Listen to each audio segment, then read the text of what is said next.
don't tell your teachers I said this. That is not what you should go for when you choose your major. I hate to break it to you, but friends aren't just gonna spawn and just come up to you. She would not know what to do with herself. It is not that big of a deal. I remember it.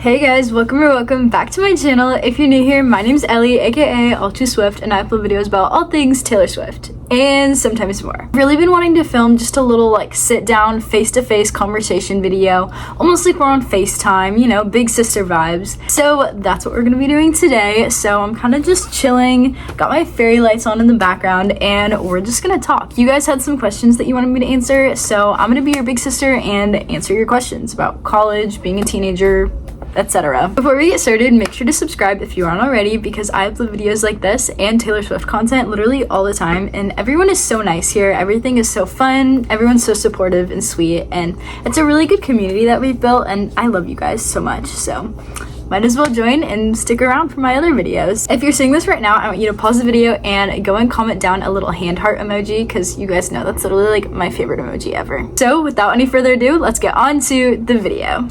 One question that I got a lot was kind of just asking about like confidence in general and how to become a more confident person, whether it's in social settings, just confident in your own skin, etc. My biggest advice for that, honestly, is to fake it till you make it because there are so many things that I love about myself, but there are also plenty of things that I don't love about myself.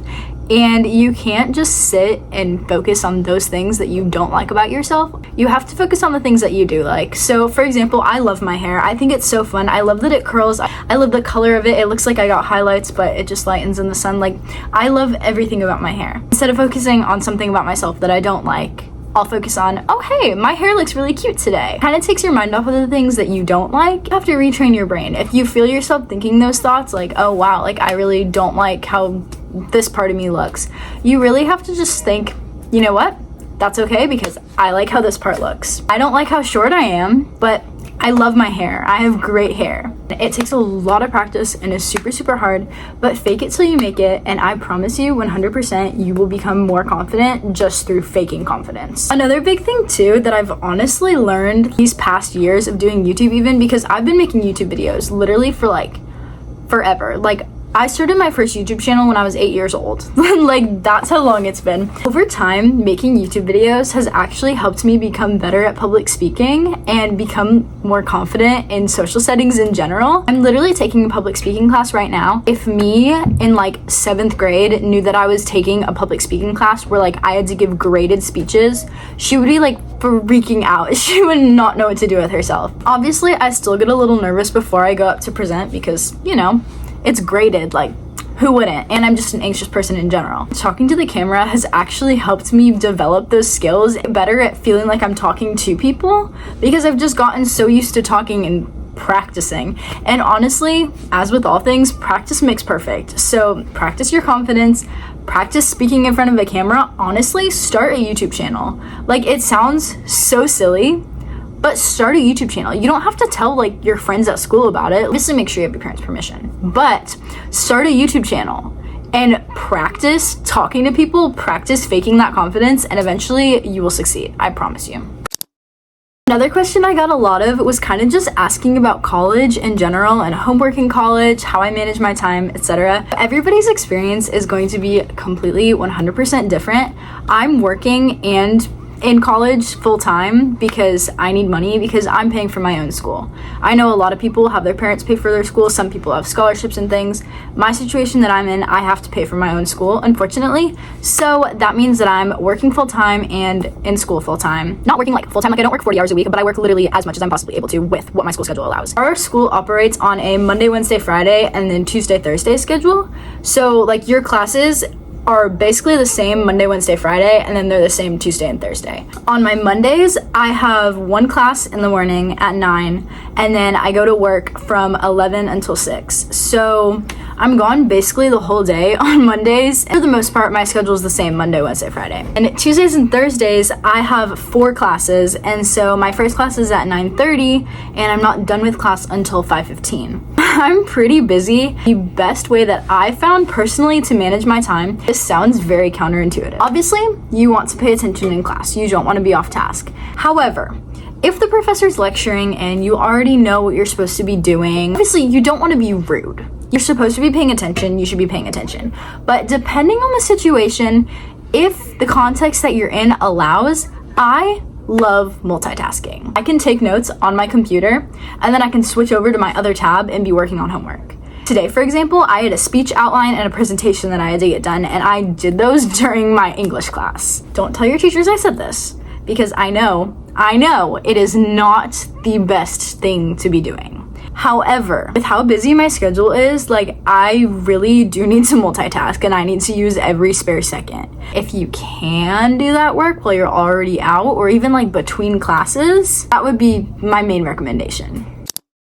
As far as the workload in general, again, it's really going to depend on what your major is. I'm a communications major, but because of how many credit hours I have, I'm actually taking 2 courses that are master's level courses. So those definitely have a pretty large workload associated with them. For the most part, most freshman classes are not going to have a ton of work. I cannot stand math.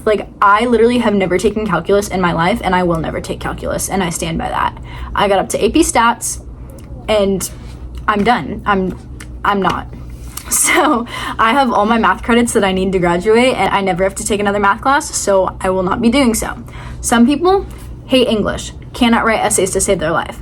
For me, writing an essay is super easy. I can knock out an essay in less than an hour. It's not hard at all for me. But some people aren't that way. So honestly, it really depends on what you're good at, what classes you're taking. There's no one size fits all with your workload in college. The biggest thing is you just have to be able to manage that workload, and you just have to be able to kind of take whatever is thrown your way. Professors in college generally do not care about your other classes. They're not going to be like, oh, you have a test in this class, let me move. No, they don't do that. It sucks, but you will get used to it, I promise. And unfortunately, it's kind of just part of adulting, and you have to figure out how to manage your time. But again, it's definitely doable because, like I said, I have a job and I have all these classes and I have all A's currently. So hopefully it stays that way. A lot of people wanted to know about relationship stuff, and I'm just gonna say I'm not the most experienced when it comes to relationship stuff. I have kissed a total of 2 people in my life. That's it. And my first kiss was when I was 17. I do want to reassure you that it is completely normal to not have your first kiss until much later in life. I know people who have their first kiss at 13, and I'm like, what were you doing? When I was 13, I was sitting on the couch reading books, maybe doing little crafts. I was not off kissing people. So if you feel like you're behind, you're not. I literally did not have my first kiss until a little bit after I turned 17. I promise you, you will find your person. You will be okay.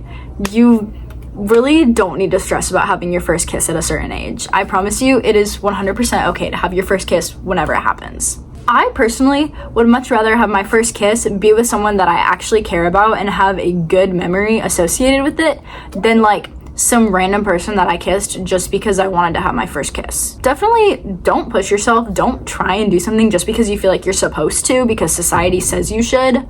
Society is wrong about a lot of things, but especially when it comes to relationships. If you find yourself in a relationship and you feel committed to that person and you really care about them, that is so great. But there's no reason to rush into things, no reason to feel bad for being single, because honestly, it's more fun being single because you don't have to worry about another person. You can literally just be by yourself and do whatever you want. Don't worry about getting your first kiss. Don't worry about when you get your first kiss. I promise you, it is not that big of a deal. A lot of people also wanted to know about choosing a major in college and kind of just how you decide what major is right for you. My biggest advice for that is to just follow your heart and do what you love. Because fun fact, when I applied to college, I actually applied as a psychology major because I thought, hey, I can be a psychologist, I can make a ton of money, this is gonna be great. But I didn't actually think about the fact that that wasn't what I wanted to do. I do love psychology and I think it's so interesting to read about, but the more I thought about it, I realized, hey, that's not actually what I want to do with the rest of my life. This is just something that I think is going to make a lot of money and people are going to think highly of me if I choose to major in this. That is not what you should go for when you choose your major, let me tell you. But then after that, I was like, you know what? I'll just major in business because you can do anything with a business degree. Well, I also don't like business and I have no interest in business. Then my mom told me, she was like, well, what do you like? I was like, writing. And she was like, well, then do that.